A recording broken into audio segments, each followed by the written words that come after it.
Après les communes de Lubumbashi, Annexe, Kampemba et Roachi, c'était le tour de la coordination communale Adefat Katouba d'être installée le vendredi 15 octobre 2021. Cette cérémonie, qui s'est déroulée sur l'esplanade du siège national de l'Alliance des démocrates fascistes, a eu le privilège de recevoir plusieurs cadres venus des différentes coordinations communales. L'on a noté la présence de la coordination de la ville de Likasi, Kasumbalesa, également la présence de la coordonnatrice nationale adjointe en charge des communications venue du Nord Kivu.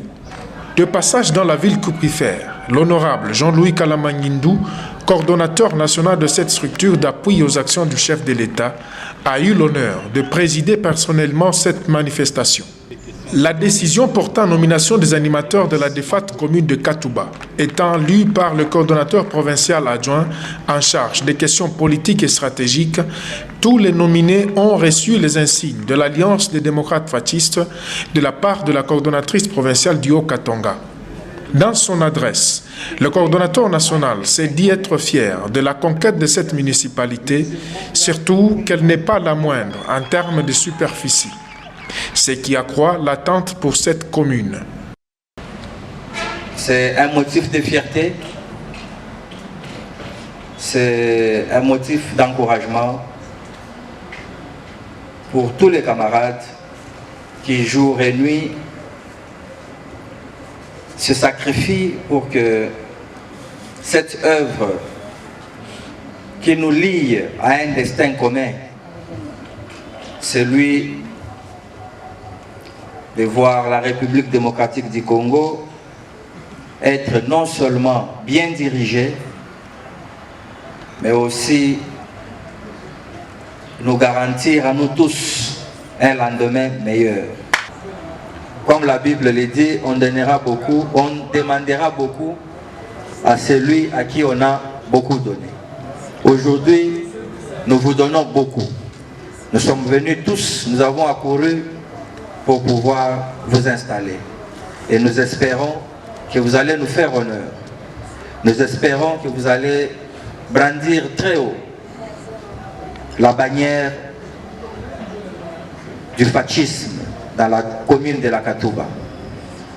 Nous espérons de vous que vous allez être les modèles de tolérance, les modèles de la démocratie, les modèles de toutes les valeurs démocratiques qu'incarne celui dont nous portons le nom. Il les a exhortés à assumer leurs tâches avec abnégation et surtout avec fierté en tant que fascistes, pour la simple et noble raison que le président de la République, son Excellence Félix-Antoine Tshisekedi, consommateur direct de la DEFAT, fait preuve d'un président réellement démocrate et providentiel pour le décollage du Grand Congo. Et aujourd'hui, je suis fier lorsque je suis dans des colloques avec des amis étrangers, quand je leur dis je suis congolais, on me dit ah, quel Congo? Congo de Tshisekedi ou de Sassou? Je dis de Tshisekedi, ah oui, félicitations. Nous ne savons pas envisager dans quel état ce pays a été laissé par la Kabylie. Aujourd'hui, et c'est vérifiable, nous faisons des recettes mensuelles. À la fin de chaque mois, nous arrivons au moins à 800 millions de dollars américains, contre moins de 10 à 25 millions avec la Kabylie. Et pour la toute première fois, chaque territoire de la République sera doté d'un budget de plus d'1,5 million américains par an pour son développement. Nous sommes fascistes pendant que Fachi est chef de l'État, parce qu'il fait notre fierté. Nous serons fascistes demain lorsque Fachi sera candidat en 2023. Parce qu'il va gagner. Parce que Fachi fait notre honneur aujourd'hui, Fachi fera notre honneur demain, et Fachi fera notre honneur le lendemain après son mandat. Il a par cette même occasion pris le temps nécessaire pour éclairer la lanterne de ses nombreux camarades sur quelques sujets d'actualité qui défrayent la chronique. C'est notamment l'entérinement des membres de la Commission électorale nationale indépendante et l'organisation des élections en 2023. Ici, c'est le lieu et le moment de pouvoir vous rassurer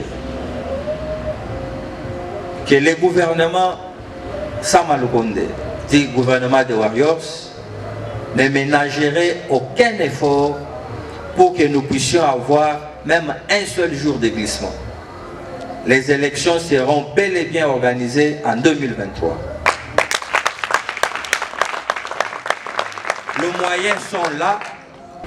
Nous devons soutenir et encourager ces dirigeants qui seront installés pour diriger notre centrale électorale. Soyez plus que